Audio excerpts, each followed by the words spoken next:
This is Vipa Podcast. Thank you for joining in our morning daily devotion. It's been an absolute joy for me to take you on a journey through the life of John the Baptist. We began by talking of John's intimacy with God. You remember we talked of John and his simplicity. We talked of John's bravery, a man who proclaimed the word fearlessly. We talked of John as a man who knew his identity in the God that created him. We talked of John as a man of humility. He must increase, I must decrease. We talked of John as a man of tenacity, staying true to the very end.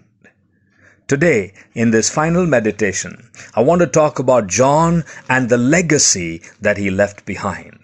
A passage of scripture that is always one of my favorites is John chapter 1, verse 35 down to verse 42. This is John. He's standing with his disciples. And as he's standing with his disciples, Jesus passes along. And as Jesus passes along, this is what the Bible says. The next day, John was there again with two of his disciples. When he saw Jesus passing by, he said, "Look, the Lamb of God." When the two disciples heard him say this, they followed Jesus. Turning around, Jesus saw them following and asked, "What do you want?" They said, "Rabbi," which means teacher, "where are you staying?" "Come," he replied, "and you will see." So they went and saw where he was staying and spent the day with him. It was about the 10th hour. Andrew, Simon Peter's brother, was one of the two who heard what John had said and who had followed Jesus. The first thing Andrew did was to find his brother Simon and tell him, "We have found the Messiah, that is the Christ," and he brought him to Jesus. Jesus looked at him and said, "You are Simon, son of John. You will be called Cephas," which when translated is Peter.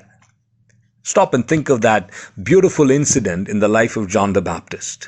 Here is a man standing with his disciples, and as he watches Jesus walk by, he points his disciples to Jesus and says, "Behold the Lamb of God that takes away the sins of the world." And guess what happens? His disciples walk away with Jesus. And as you begin to think of what happens in the life and the ministry of Jesus, you begin to recognize that these disciples that John pointed to Jesus become some of the most valuable part of the team of Jesus. The Bible records for us that one of the two was Andrew, and almost immediately after meeting Jesus, he brings his brother Simon Peter to Jesus Christ. The rest is history. Bible scholars will tell us that the second person that walked away from John the Baptist to walk with Jesus is John the Gospel writer.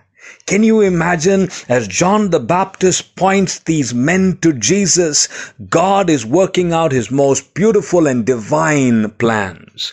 God is choosing men through whom he is going to turn the world upside down. God is choosing men who would now be mentored by his Son, the Lord Jesus Christ. As John pointed these men to Jesus, he was leaving behind a legacy that would touch the entire world. As I think of this particular passage of scripture, there are three words that come to my mind. The first word is the word preparation, or the word prepared. John prepared his disciples. Before they saw Jesus that day, before John said, "Behold the Lamb of God," John had spent time with these disciples. He had spoken into their life. He had possibly taken them through the waters of baptism. These were people that had come to a place of repentance. John had invested in their life. So number one, John prepared these men. Number two, John pointed these men to Jesus, and I find that is so beautiful. John was not going to hold these men to himself. Here was a leader who was going to point these two men to Jesus and watch them leaving him and walking away with Jesus. So number one, John prepared these men. Number two, John pointed these men to Jesus Christ. And number three, as a result of it, God's most glorious plans for these men were accomplished. As we end the story of John, the question we want to ask ourselves is, what kind of legacy will I leave behind? As a father, I have the privilege of being able to prepare my children, to point my children to Jesus, and to watch Jesus fulfill his glorious plans in their life.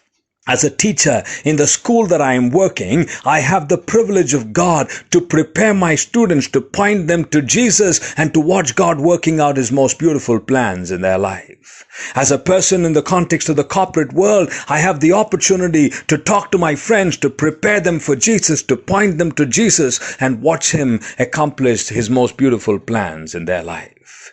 I want to challenge you, my friend. The greatest legacy that you and I can leave behind is the legacy of preparing and pointing people to Jesus.